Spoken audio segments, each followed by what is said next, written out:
اب ظاہر ہے اس کی میں بالکل بھی کہیں کسی بھی صورت میں وکٹم جو ہے اس کی بلیمنگ پہ نہیں جانا چاہوں گا، لیکن کم سے کم حقیقت بھی پاکستان کے لوگوں کو معلوم ضرور ہونی چاہیے کہ what is the reality and this is the interest.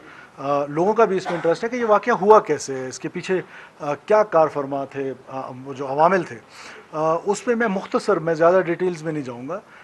میں نے دیکھا ہے کہ پورے پاکستان میں سوشل میڈیا پہ یہ خبریں چل رہی ہیں کہ یہ شاید نیولی میرڈ کپل تھے. They were not newly married couple. ان کا آپس میں کوئی ازدواجی رشتہ نہیں تھا. ان کا آپس میں جو بچی تھی جو ماری گئی ہیں، جو شہید ہوئی ہیں، ان کے جو ہیں وہ 5 بچے ہیں. ان کے جو شوہر ہیں ان کا نام نور ہے. اسی طرح وہ جو آدمی مارا گیا ہے اس کے 4-5 بچے ہیں.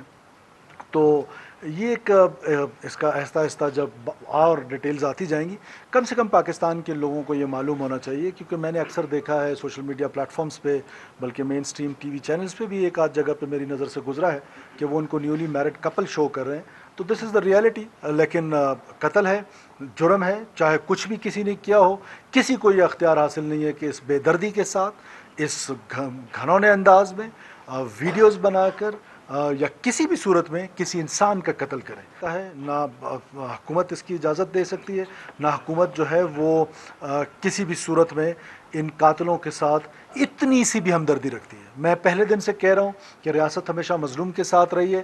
ریاست اس کیس میں بھی ان 2 مظلوموں کے ساتھ رہے گی جن کا بہیمانہ قتل کیا گیا ہے. اچھا سر، یہ بتائیے گا کہ یہ عید سے پہلے کا واقعہ ہے. ان کے جو پکچر تھے فیس بک پر پہلے بھی آ چکے تھے، لیکن ویڈیو بعد میں وائرل ہوئی ہے 2 روز پہلے.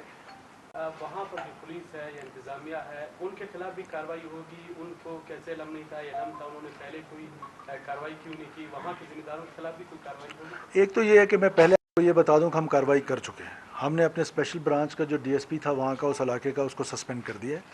اور اس کو اسی بنیاد پہ سسپینڈ کیا کہ اس نے حکومت کو بتانا تھا. اس کی یہ ذمہ داری ہے کہ حکومت تک یہ علم میں لے کر آئے جائیں. لیکن ساتھ ساتھ میں یہ بھی بتانا چاہتا ہوں آپ کو کہ یہ جو نظام ہے، اس نظام میں ایک ایف آئی آر نام کی چیز ہے جس کو فرسٹ انویسٹیگیشن رپورٹ کہتے ہیں. فرسٹ انویسٹیگیشن رپورٹ جو ہے وہ اس کیس میں، کسی بھی کیس میں جب کرائم ہوتا ہے تو اس کی انفارمیشن سب سے پہلے آ کے وکٹم دیتا ہے. اس کیس میں وکٹم جو ہیں ان کے 15 سالہ بیٹا بھی ہے، ان کے ماں باپ بھی ہیں، دوسرا وکٹم جو ہے اس کے بھی بھائی بہن ہیں، ماں باپ ہیں. اس کیس میں کوئی ایک شخص بھی آ کے وکٹم بننے کو تیار نہیں ہے، آ کے ایف آئی آر کرنے کو تیار نہیں ہے. اور اس حد تک آپ اس معاشرے کی پستی کو دیکھیں کہ جب پولیس چھاپے مارنے جا رہی ہے تو وہاں پر مرد سارے بھاگ گئے ہیں اور جو خواتین ہیں وہ گھروں سے نکلتی ہیں اور پولیس پہ پتھراؤ کرتی ہیں. اب ایسی سوسائٹی میں اب سوسائٹی کہاں جا رہی ہے، یہ وہ کویسچن مارک ہے.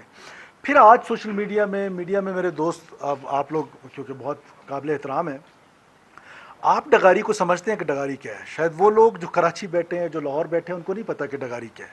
لیکن پھر بھی کیا یہ کسی نے انویسٹیگیشنز کی ہیں، انویسٹیگیٹو جرنلزم کی ہے، کسی سوشل میڈیا نے، کسی میڈیا کے دوست نے، کسی جرنلسٹ نے؟ نو. قاتلوں کی مہربانی تھی کہ انہوں نے ویڈیو دی ہے. تو ہم نے تو ڈی ایس پی کو سسپینڈ بھی کر دیا ہے کیونکہ اس کی ذمہ داری تھی کہ وہ حکومت تک یہ بات، اس واقعے کی نوعیت کا بتائے. لیکن کیونکہ چیئرمین بلاول بھٹو زرداری صاحب نے مجھے اسپیشلی ٹیلی فون کیا ہے اور اس کو ٹیسٹ کیس مجھے بتایا ہے، میں اس کو as a test case he لے رہا ہوں. میری ساری ہمدردیاں جو ہیں وہ ان معصوم لوگوں کے ساتھ ہیں جو قتل ہوئے ہیں. کس حالت میں ہوئے ہیں، کیا ہوا ہے، اس کا بیک گراؤنڈ کیا ہے، that is not my headache. لیکن میں بتانا ضرور چاہتا ہوں پاکستان کے لوگوں کو کہ سوشل میڈیا میں جو چیز آتی ہے وہ بسا اوقات ٹوسٹ ہو کے آتی ہے.